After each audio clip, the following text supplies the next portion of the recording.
building a guiding coalition, a group of people who will be committed to driving things forward.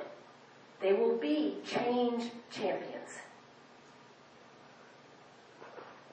The second step he talked about was creating a shared need.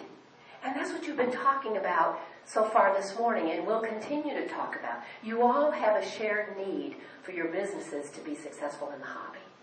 To grow your businesses and grow the hobby. That's your shared need. In your shared need, you create your case for change.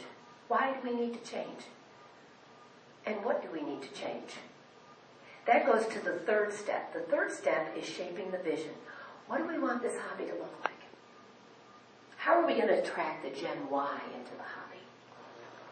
How are we going to attract the Gen X into the hobby? How are we going to capture those people and bring them on board? So we have to define a vision.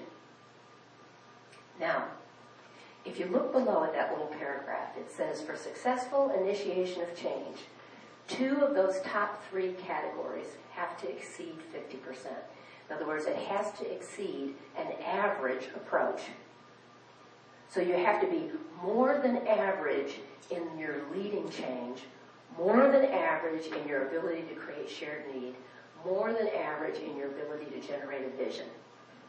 If any of those, if 2 out of 3 are not above 50%, not above average, then your change initiative will fail. In addition, step number 4 is about mobilizing commitment. I want to draw this little diagram for you.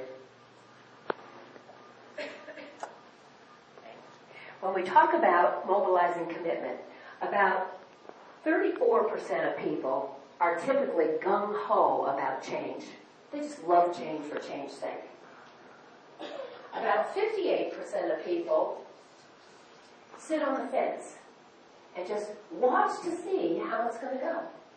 And they'll tilt over to that 34% if they feel like you got a good plan. You're going in the right direction. But guess where else they can go? They can also go over to the other side, can't they? And join the 8% who strongly resist change and don't want to change at all.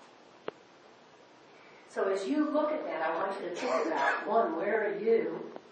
Where's your staff? Where's your organization? And where's the hobby? Okay? Are you at the 34% that are driving and leading change in the hobby? Moving it forward? Experimenting with things? Are you at the 58% who are just kind of sitting there waiting to see what's going to happen? Okay? And then I'll get on board once I know it's okay out there. You know, it's the difference between the pioneer and the settler.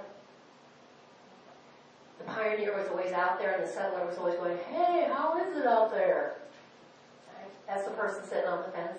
And I'm assuming that no one in this room represents the 8% who would actually drag the hobby down. All right, so what I'd like you to do